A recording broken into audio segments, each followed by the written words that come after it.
Então, abra sua Bíblia em Apocalipse capítulo 3, a partir do verso de número 7. Obrigado, irmão Paulo.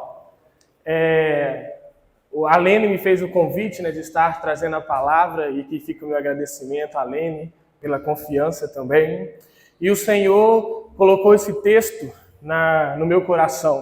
O tema da cantata é Já Começou, e o subtema é Vivendo o plano de Deus e a eternidade, Lene? E o que o Senhor colocou no meu coração é o que Deus começou, ninguém pode parar. Você crê nisso? O que Deus começou, ninguém pode parar. Amém? E baseado em Apocalipse, capítulo 3, versículo 7, a gente vai conversar nessa noite acerca disso. Do que Deus começou, ninguém pode parar. O homem não pode parar, o inferno não pode parar, porque foi Deus quem começou. Então, a partir do versículo 7 de Apocalipse, capítulo de número 3, diz o seguinte: Ao anjo da igreja em Filadélfia, escreva: Estas coisas diz o santo, o verdadeiro, aquele que tem a chave de Davi, que abre e ninguém fechará, e que fecha e ninguém abrirá. Conheço as obras que você realiza. Eis que tenho posto diante de você uma porta aberta, a qual ninguém pode fechar. Sei que você tem pouca força, mas guardou a minha palavra e não negou o meu nome. Eis o que eu farei com alguns dos que são da sinagoga de Satanás, desses que se declaram judeus e não são, mas mentem. Eis que farei com que venham até você, prostrem-se aos seus pés e reconheçam que eu amo você. Você guardou a palavra da minha perseverança, por isso também eu o guardarei da hora da provação que há de vir sobre o mundo inteiro, para pôr à prova os que habitam sobre a terra. Venho sem demora, conserve o que você tem, para que ninguém tome a sua coroa. Ao vencedor farei com que seja uma coluna no santuário do meu Deus, e dali jamais sairá. Gravarei sobre ele o nome do meu Deus, o nome da cidade do meu Deus, a nova Jerusalém que desce do céu, vinda da parte do meu Deus, e o meu novo nome. Quem tem ouvidos, ouça o que o Espírito diz às igrejas. Feche seus olhos mais uma vez. Vamos orar, levante as suas mãos. O apóstolo Paulo, ele fala para os homens santos orarem com as mãos levantadas em todos os lugares. Se você crê nessa palavra, levante as suas mãos e comece a declarar palavras de bênção sobre o culto dessa noite. Comece a lançar as suas expectativas em Jesus Cristo nessa noite. Comece a falar: Senhor, fala comigo nessa noite. Senhor, toca o meu coração nessa noite. Senhor, venha a favor do meu problema nessa noite. Pai, nós estamos aqui nessa noite e nós clamamos como igreja pelo nome de Jesus ao Senhor. Manifesta o teu poder no nosso meio nessa noite, Pai. Manifesta, Deus, a tua glória no nosso meio essa noite, ó Pai. Fala profundamente aos nossos corações nessa noite, ó Pai.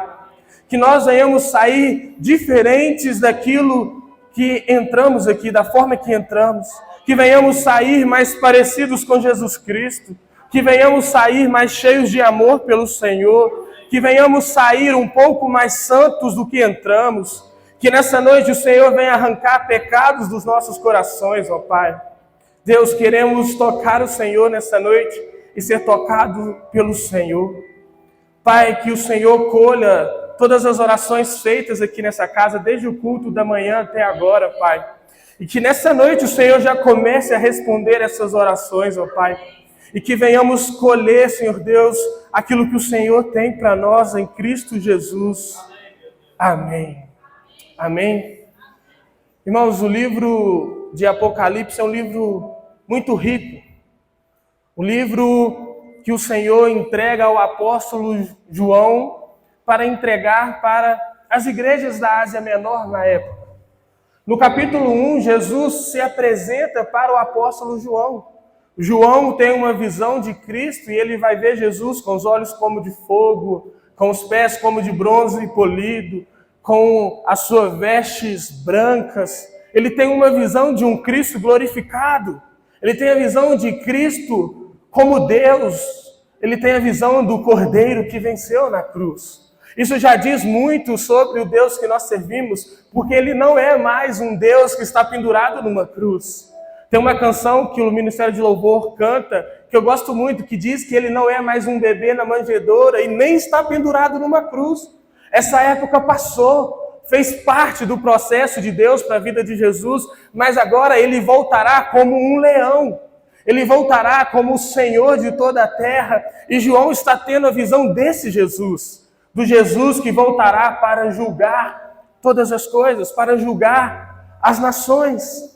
E logo no início, João está vendo esse Jesus direcionando uma mensagem para a igreja de Filadélfia.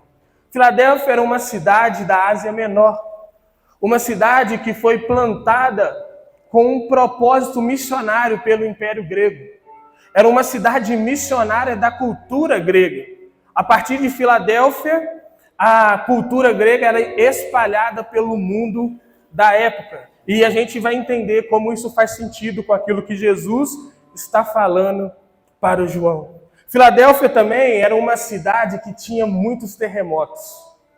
E logo um pouco antes, cerca de 15 anos antes de Jesus nascer, tem um terremoto que quase destrói a cidade por completo. Então os moradores de Filadélfia, eles tinham essa insegurança, esse medo de permanecer na cidade, porque constantemente acontecia esses terremotos e eles tinham que sair fugindo daquela cidade para que eles não morressem. Então era uma cidade onde os seus moradores tinham bastante instabilidade, bastante insegurança. E Jesus vai tratar isso nessa carta. Além disso, era uma cidade também que tinha uma presença forte do judaísmo. Havia sinagogas judaicas que eram completamente opostas ao cristianismo. Eram sinagogas, eram judeus que estavam perseguindo a igreja de Jesus, perseguindo os cristãos que moravam em Filadélfia. Com esse breve contexto em mente, a gente vai começar a falar sobre o que Jesus diz para essa igreja e aplicar isso para nós aqui hoje. O primeiro tópico é: já começou porque Cristo governa tudo, amém? Logo no versículo 7, João está vendo esse Jesus e Jesus está falando: ao anjo da igreja escreva, quem diz estas coisas é o santo, o verdadeiro. Jesus está mostrando que quem está falando é Deus, é Ele mesmo, é a divindade de Cristo ali expressa que João está vendo.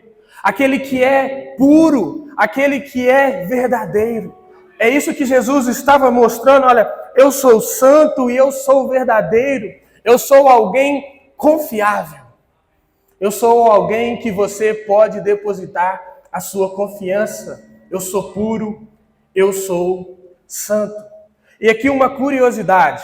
Das 7 igrejas que Jesus escreve através do apóstolo João, a igreja de Filadélfia é a única que recebe somente elogios de Jesus. Todas as outras recebem algum tipo de advertência. Filadélfia é a única igreja que só recebe elogios. E é um fato curioso, não era a maior igreja, não era a igreja mais estruturada. Pelo contrário, Jesus vai falar que era uma igreja de pouca força. Uma igreja fraca aos olhos humanos. Mas é a única igreja de Apocalipse que recebe somente elogios do Senhor.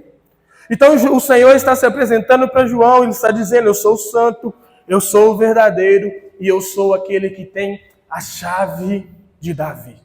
Sabe o que significa ter a chave de Davi? Jesus está falando: eu sou aquele que controla quem entra e quem sai do reino. Eu sou aquele que abre as portas do reino para as pessoas entrarem. Numa cidade onde os judeus estavam apontando para os cristãos e falando: vocês não pertencem ao povo de Deus, Jesus está olhando para aquela igreja e falando: não são os judeus que definem vocês, sou eu. Eu tenho a chave do reino, sou eu quem pode dizer quem entra ou quem sai do reino. Irmãos, o que Jesus está mostrando para nós hoje aqui, para a Igreja Batista do Progresso, é que é Ele quem tem a chave do reino e Ele nos convida a entrar. Não é homem, não é mulher, não é política, não é religião, é o Filho de Deus que nos chama a entrar e participar do seu reino. As portas estão abertas para nós. Ele é quem tem a chave de Davi, Ele é quem morreu por nós, Ele é quem ressuscitou. E como Paulo diz, se Cristo morreu e antes ressuscitou, quem poderá nos acusar diante de Deus? Quem intentará acusação contra os eleitos do Senhor? É Cristo quem morreu ou antes quem ressuscitou? Em outras palavras, Jesus está nos lembrando hoje que as chaves do reino estão nas mãos dele e a porta está aberta para que a gente entre. Esse Cristo que governa tudo está nos convidando a participar do seu reino, a participar do que ele quer fazer nessa terra. Você quer fazer parte disso? Você quer fazer parte do que Jesus quer fazer através dessa igreja, nessa terra e nessa geração? Irmãos, tem serviço para todo mundo. O serviço da igreja não é só para os pastores e líderes, são para todos que querem servir. E o Senhor está nos convidando a entrar nesse reino e fazer com que esse reino avance através de nós. Aquele que é santo nos convida nessa noite. Já começou porque Cristo governa tudo. Já começou mesmo que pareça pequeno. Olha o versículo 8. Conheço as obras que você realiza. Na parte B, sei que você tem pouca força. Como eu disse, uma igreja pequena aos olhos humanos. Uma igreja talvez frágil aos olhos humanos. Talvez as pessoas, ao olharem para a nossa igreja, possam pensar como a igreja de Filadélfia. Talvez algumas pessoas possam pensar que somos fracos. Talvez alguém possa olhar para você no individual e achar que você é pequeno, achar que você é fraco, achar que a sua vida não tem jeito, achar que o seu Deus não pode mudar a sua vida, mas hoje o Senhor está nos lembrando que Ele conhece a nossa fraqueza e que isso não é impedimento para Ele fazer a sua obra. Não importa o nosso tamanho, não importa as nossas qualidades, é Cristo quem faz. Não é sobre nós, é sobre Ele, amém? E o Senhor está nos chamando hoje a reconhecer a nossa pequenez diante dEle. Reconhecer, sim, Senhor, eu tenho pouca força. Sim, Senhor, se depender de mim, a obra não avança. Sim, Senhor, se depender de mim, talvez eu não daria certo mesmo na vida. Mas, Senhor, graças a Deus, não depende de mim. Depende do Senhor, Pai, então me ajuda. Era isso que Jesus estava mostrando para aquela igreja. Eu sei que vocês têm pouca força, mas ninguém pode parar o que Deus já começou. Irmãos, o plano de Deus irá se cumprir, queira nós ou não. Porque ninguém pode parar o que o Senhor começou. Então Jesus fala, eu conheço as obras que você realiza e sei que você tem pouca força. Irmãos, o nosso Deus nos conhece. Não precisamos fingir ser fortes diante do nosso Deus, amém? Não finja ser forte diante de Deus. Deus te conhece melhor que você mesmo. Reconheça, pelo contrário, a sua pequenez, a nossa pequenez diante do Senhor. Sabe, às vezes nós estamos destruídos. Às vezes nós estamos fracos. Às vezes nós estamos com dificuldade de negar o pecado. E nós vamos orar, e nós nos exaltamos e nos colocamos fortes diante do Senhor, como se estivéssemos com uma máscara na cara. Não, o Senhor nos conhece, não adianta. É melhor chegarmos diante dEle reconhecendo que somos falhos, que somos pequenos, que não somos os mais fortes. Eu me lembro agora do apóstolo Pedro. Jesus chama ele num canto depois dele ter negado e fala, Pedro, tu me amas?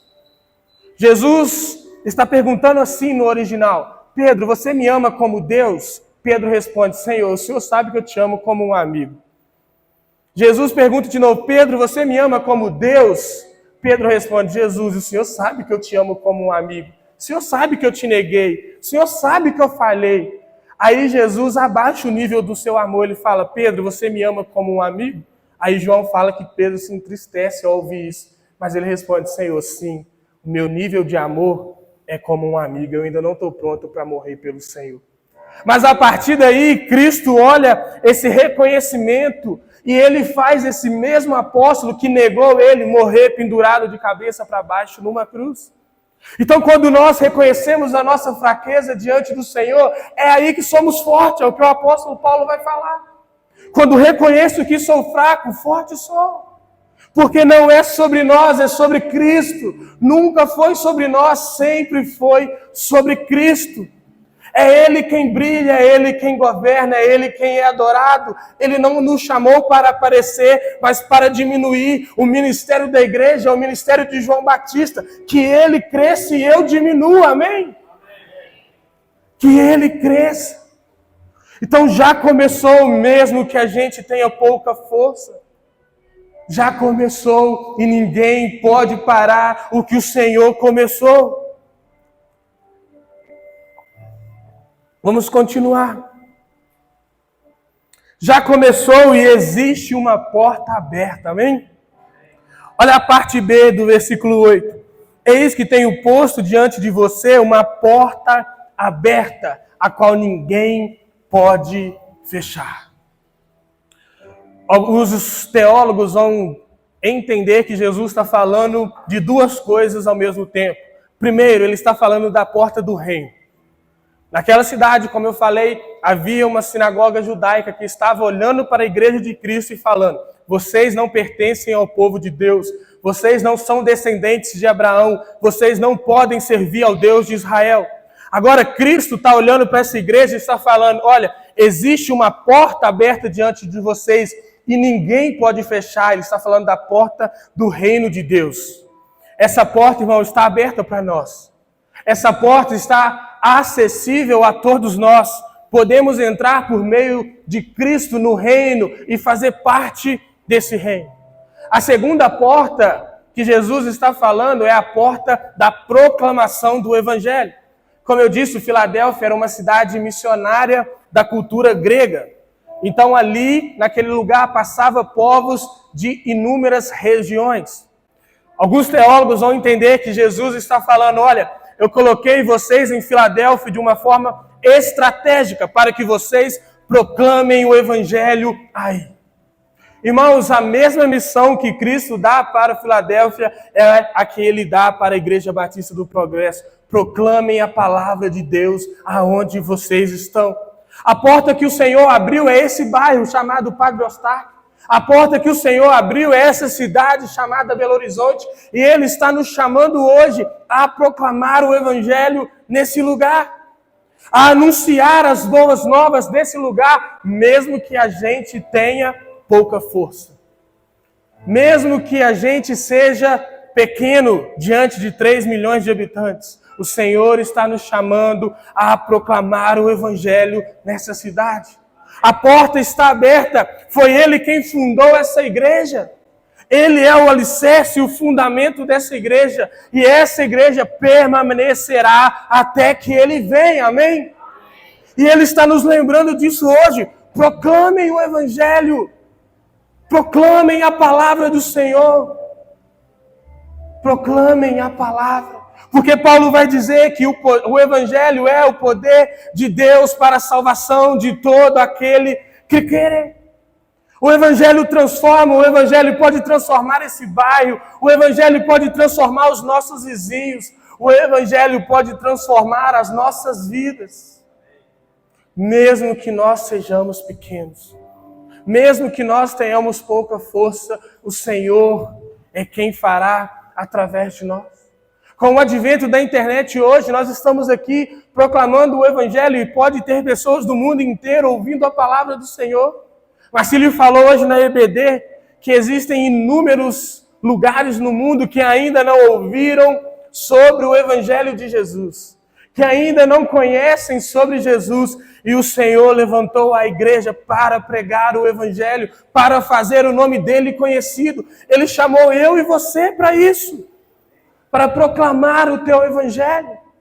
E a ordem de Jesus em Atos proclame o Evangelho em Jerusalém, em Samaria, em toda a Judéia e até os confins da terra. Comece na sua Jerusalém. Comece com os seus amigos, comece com os seus vizinhos, comece no seu trabalho, comece na sua faculdade, mas comece a pregar o Evangelho. Comece a declarar que Jesus vive. Comece a apontar para as pessoas que existe um Cristo que pagou um preço por elas. Como o Marcelo disse na EBD, a seara está pronta. Jesus diz isso para os discípulos: olhem, já está pronto para a colheita, cadê os trabalhadores? Cadê os trabalhadores? Roguem ao Senhor da seara que envie trabalhadores para a sua seara. Irmão, a colheita não é conosco. Quem vai transformar o coração é o Espírito. O nosso papel é ir trabalhar. O nosso papel é ir jogar a semente, como Jesus ensinou na parábola. Vamos lançar a semente, sim ou não? Amém? Amém. O Senhor nos chama a proclamar o Evangelho. Já começou e existe uma porta aberta. Já começou e será sustentado na perseverança. Irmãos, vai ter luta, vai ter oposição, vai ter dificuldade, mas vai ter perseverança, amém? Deus vai preservar, amém? Olha a parte C do versículo: sei que você tem pouca força, mas guardou a minha palavra e não negou o meu nome. Aquela igreja recebe um elogio, não pelo seu tamanho, não pela sua estrutura, não pela sua quantidade de membros. O elogio daquela igreja é porque ela guardou a palavra de Deus fielmente. Jesus olha para aquela igreja e fala: eu sei que vocês são pequenos, eu sei que vocês têm pouca força, mas eu me alegro porque vocês estão guardando a palavra. Esse guardar a palavra é muito mais do que proclamar o Evangelho. É não distorcer a mensagem diante de uma cultura corrompida. Eles estavam pagando com as suas vidas o preço de pregar o Evangelho verdadeiro. O preço de não distorcer uma mensagem para agradar ouvidos humanos.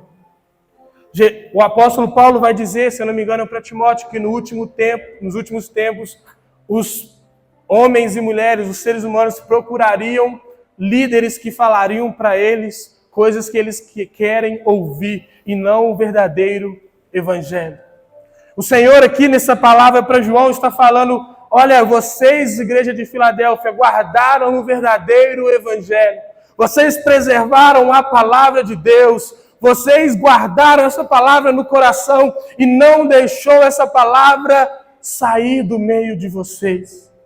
Irmãos, que elogio lindo de nós como igreja e como indivíduos recebemos do Senhor. Qual é o tempo que nós temos dedicado à palavra? Qual é o tempo que você tem dedicado a essa palavra no seu dia a dia? Qual é o seu relacionamento com essa palavra no dia a dia?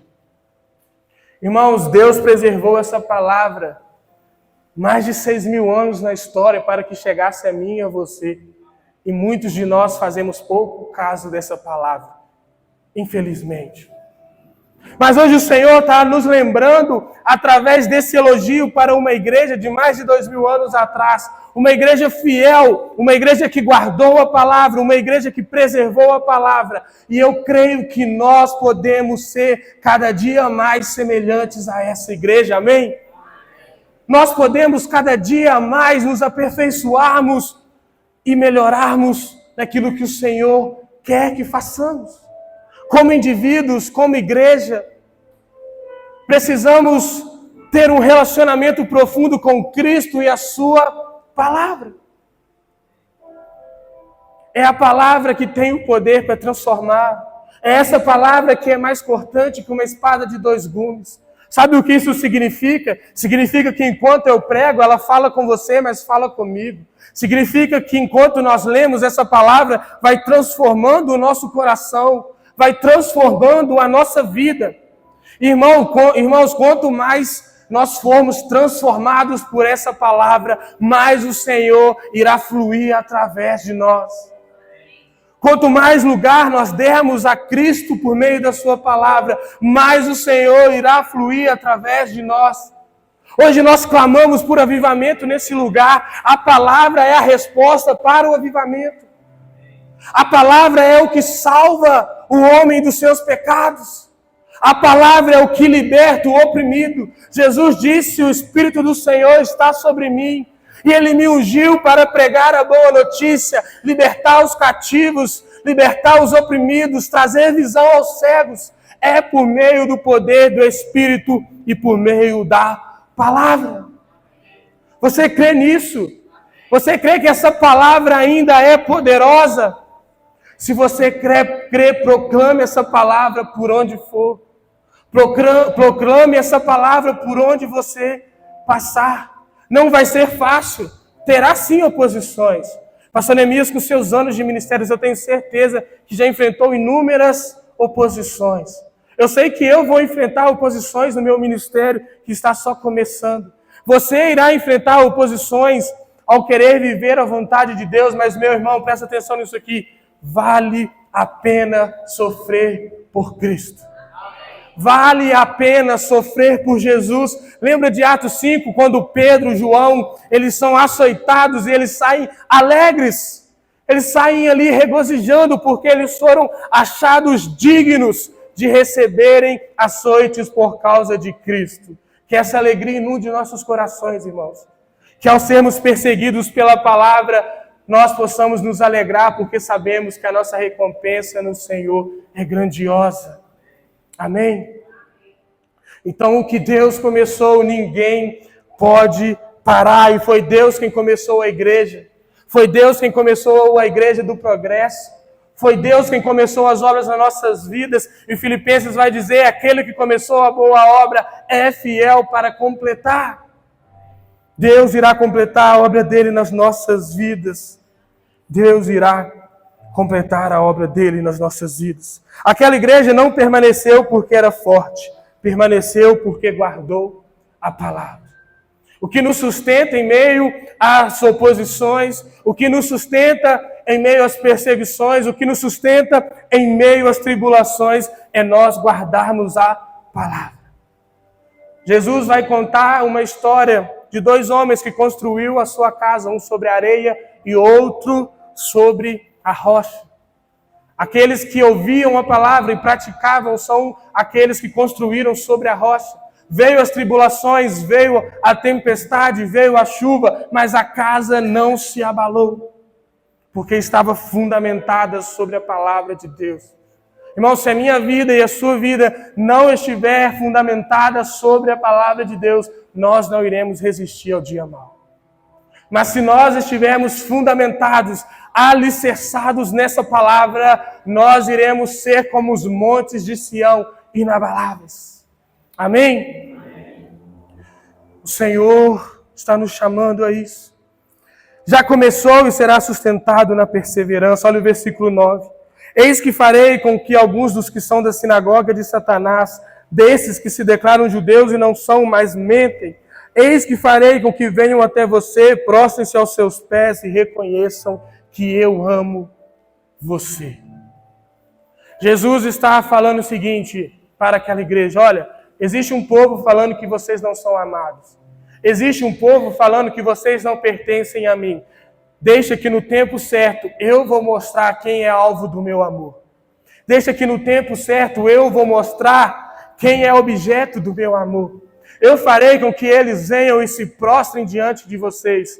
Essa linguagem não está falando deles virem adorar a igreja, porque só Cristo é digno de adoração, só Deus é digno de adoração. Mas essa linguagem reflete ao que acontecia no Antigo Testamento, quando Deus operava por meio de Israel e as nações vizinhas ficavam sabendo e temiam a Israel e ao Deus de Israel. Essas nações viam o poder de Deus se manifestando em Israel e elas temiam ir à guerra contra Israel. O que Jesus está falando é, se a igreja permanecer fiel à palavra, Ele fará com que as pessoas em volta reconheçam o amor dEle por aquela igreja e pelas nossas vidas. Olha que lindo o Senhor falando, permaneçam fiéis e eu vou mostrar que amo vocês. Eu vou provar mais uma vez, mesmo sem precisar, o meu amor por vocês. O meu amor por vocês. O Senhor nos ama, a ponto de pagar um alto preço, irmãos. Você já imaginou que um Deus que não pode morrer experimentou a morte por mim e por você? Um Deus que é infinito se fez pequeno a ponto de caber num corpo humano por mim e por você? Esse Deus é o que nos sustenta em meio às tribulações. Esse Deus é o que nos ama. Versículo 10. Você guardou a palavra da minha perseverança, por isso também eu guardarei da hora da provação, que há de vir sobre o mundo inteiro, para pôr à prova os que habitam sobre a terra. Guardar a palavra não é opção, é sobrevivência espiritual. Aquela igreja só permaneceu por causa disso. E Jesus está lembrando isso, olha, virá um tempo de tribulação sobre a terra. E aqueles que permanecerem fiéis à minha palavra serão guardados da provação. Aqui a gente pode entrar em escatologia, mas não é o intuito da pregação. Jesus aqui pode estar falando de tribulações do dia a dia, ou pode estar falando da grande tribulação que acontecerá antes da sua volta. Mas o fato é que aqueles que guardam a palavra serão preservados por Deus. Irão passar pela tribulação e não irão sofrer. Irão ser preservados por Deus. Irão permanecer fiéis. Irão permanecer amando ao Senhor. Irão permanecer em pé diante do Senhor, porque guardam a palavra no seu coração. Versículo 11, Jesus diz, venho sem demora, conserve o que você tem para que ninguém tome a sua coroa. O que aquela igreja tinha que Jesus está mandando conservar? Não era estrutura, não era quantidade de pessoas, não era fama, era a palavra de Deus.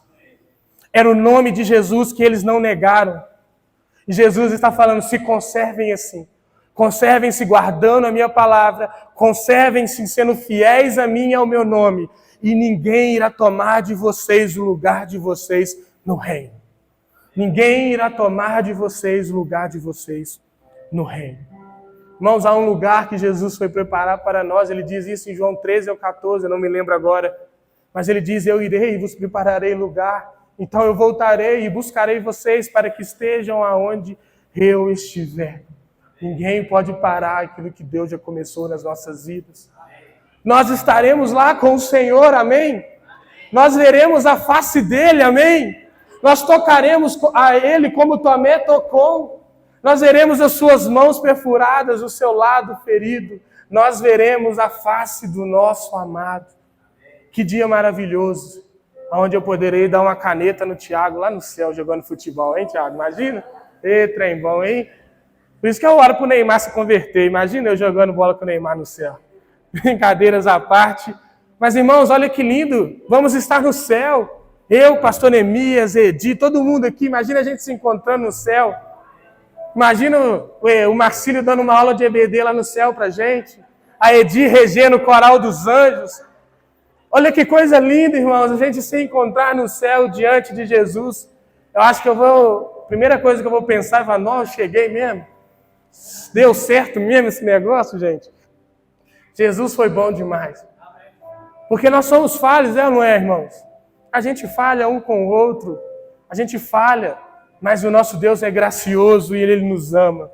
Já começou e será sustentado na perseverança. E por fim, já começou e termina na eternidade. Versículo 12 diz, ao vencedor farei com que seja uma coluna no santuário do meu Deus. E dali jamais sairá. Gravarei sobre ele o nome do meu Deus, o nome da cidade do meu Deus, a nova Jerusalém que desce do céu, vinda da parte do meu Deus e o meu novo nome.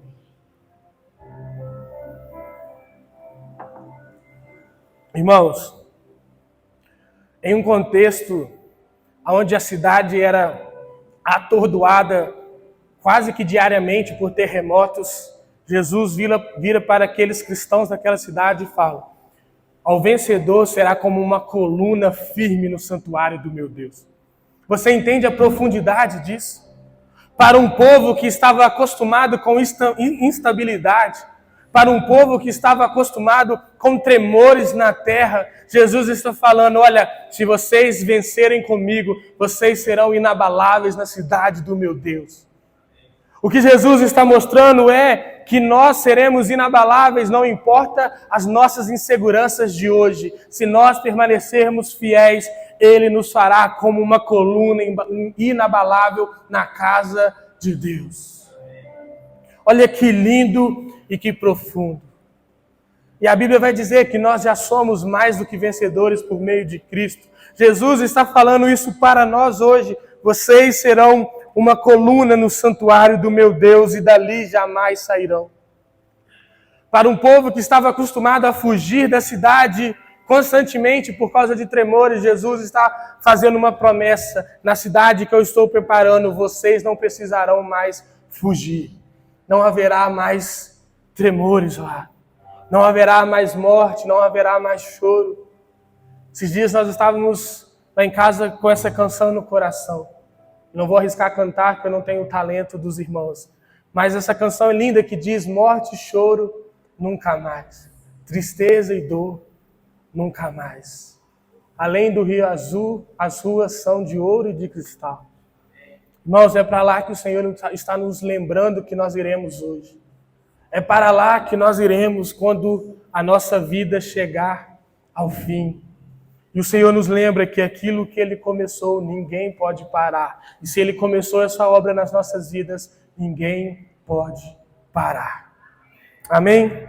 Por fim, Jesus diz: quem tem ouvidos, ouça o que o Espírito diz às igrejas. Perceba que é no plural.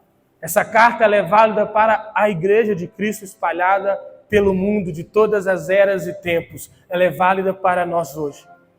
A minha oração é que a gente permaneça fiel ao Senhor e que a gente veja a glória dele se manifestar no nosso meio para a honra e glória dele.